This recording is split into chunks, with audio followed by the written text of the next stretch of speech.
Could it possibly be any better than this? Dwelling in the Lord's Word and His Word dwelling in us. Singing praises in 3 different languages, Swahili, Francais, and English. Just a tip of the iceberg. Yesterday we prayed for Nigeria, Kenya, Ethiopia, Egypt, Uganda, Singapore, Hong Kong, China, Korea, Mongolia, Vietnam, Philippines, Canada, Jamaica, England, and the US of A. And then God's heart for the nations began to catch fire in our hearts, and we began to pray for nations all around the world.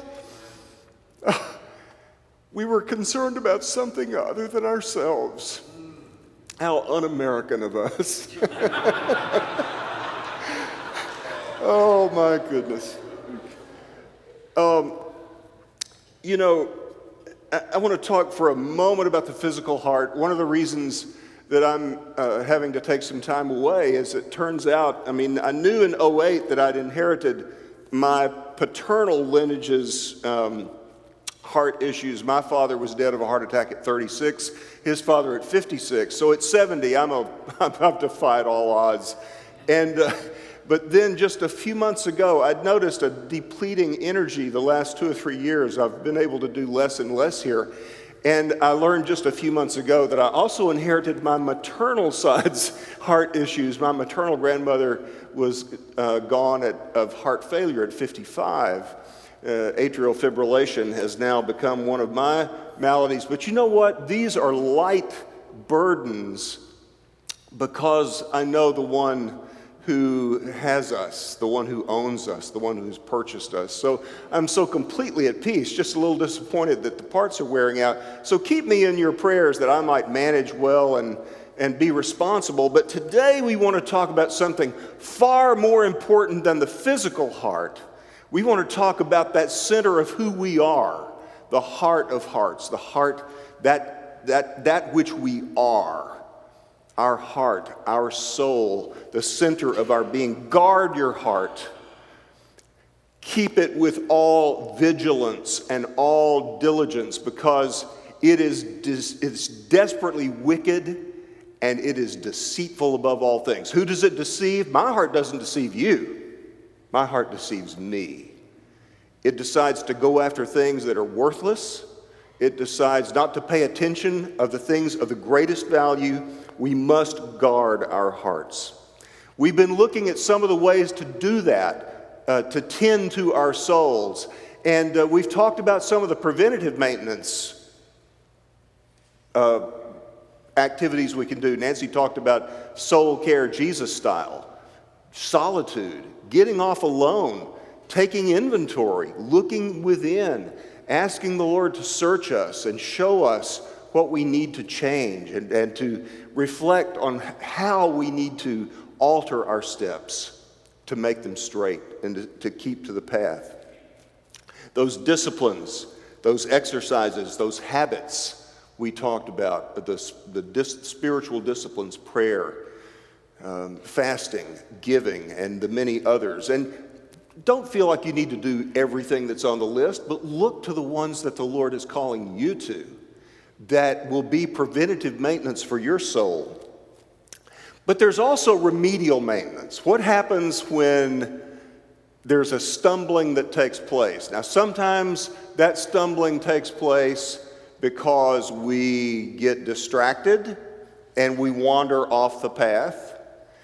Sometimes that happens because an obstacle ends up in our way that we didn't anticipate and we stumble over it. Maybe something hits us, broadsides us. We lose a job. Someone dear to us dies. A car T-bones us and crashes, hits us broadside. The things that they're not our fault. Those things just happen to us. I love the admonition in James 5:16 about what to do once that happens. And I really love the old King James Version, and I think that it probably is closer to what is in the Greek than more modern translations. Confess your faults one to another. Many translations say sins or trespasses. Faults is a broader term. That means sins, trespasses, wounds, things that have happened to you, things that you didn't expect. Confess your faults one to another and pray for one another that you may be healed. See, it's a simple equation. You have a part to do once you have stumbled off the path. If you have wandered off in sin, distraction, if you have stumbled over something unanticipated, if something has broadsided you and it's not your fault, confess that hurt, that wound, that error, that wandering to others. Ask them to pray for you. They do their part, that you may be healed. God will do his part and he will heal you. Now let me tell you a short story from my life. I've lost 2 jobs in my life. One, I was a young man back in 1976, and I was let go from a record company I was working for because of nepotism. Somebody was a relative of someone in the New York office, and they needed to hire them in my place. And you're young, you get over that, and you move on. And I had another job pretty quickly, and no big deal. Then I built a company over a 20-year period with all of our life savings, hundreds of thousands of miles of travel, hard work, blood, sweat, tears, pouring my life into it. Then another company comes along, a bigger company, as this often happens, and they buy us. They buy our company. And I and a couple of other executives sign a 5-year management deal. And an older board member told me, he said, you boys will never live out these 5-year deals, don't you? I said, no, sir, what do you mean? He said, well, the way they do this is they come in, they lock down senior management, then when they figure out where the bodies are buried and how everything works, they pay you to go away. I said, okay, fair warning. Well, at 1 year into it, our CEO, he couldn't take the grief of working for these people that he didn't like, and so he asked them to buy him out. Another year in, 2 years into my 5-year deal, I was summoned into an office, and a friend of mine, dear friend of mine, with tears in his eyes, the only time I've ever seen him cry, said, Darrell, they want to buy you out of your contract. I was being asked to leave a company that I'd spent 20 years building. Well, I said, no problem. His name was Jeff. I said, Jeff, no problem. If they're saying it's time for me to go, that's God saying it's time for me to go. And so I left. They paid me well. They paid me for 3 years of work I didn't do. It's hard to complain about that, but still it hurt pretty grievously. And within a very few days, my heart issues began to show up, my physical heart issues. My blood pressure spiked, and I was just feeling sick, and I was angry, and I was hurt. And I was standing in the shower, and I realized, oh, good grief. I'm getting sick because I'm angry and I'm hurt. I thought of James 5:16, and I got dressed. I said, Janet, my bride, Janet, will celebrate 50 years next month. I said, Janet, I need for you to do the James 5:16 thing with me. I'm hurt. I'm angry. I need to confess. This is sinful. I'm mad at these people that are asking me to take a hike.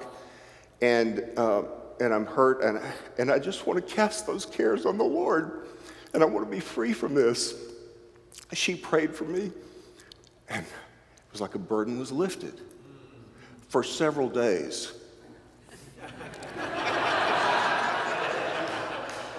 And within a week or so, my blood pressure was spiking. I was so mad at the guy that I knew was behind it all. I was so angry, I was so hurt, I felt so rejected.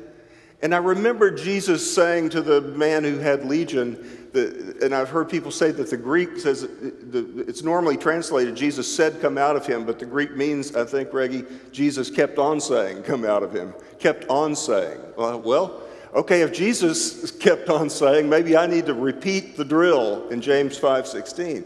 Janet, we need to do this again. We prayed. I confessed. I tried to cast my cares on him. She prayed for me. The burden was lifted for several weeks. It came back. I felt the anger. I felt the hurt. All of that bubbled up in me, that toxic waste of hurt, anger, rejection. I said, Janet, we need to pray again. I confessed. She prayed for me. The burden was lifted for several months. I was driving in the car one evening. It came back. Good grief. Do I have to do this again? One more lap around Mount Sinai, right? And so we repeated the drill. I confessed my sin, my anger, my hurt. She prayed for me.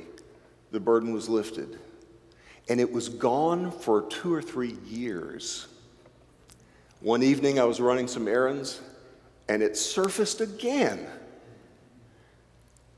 And when I got home, I said, Janet, we need to do it again.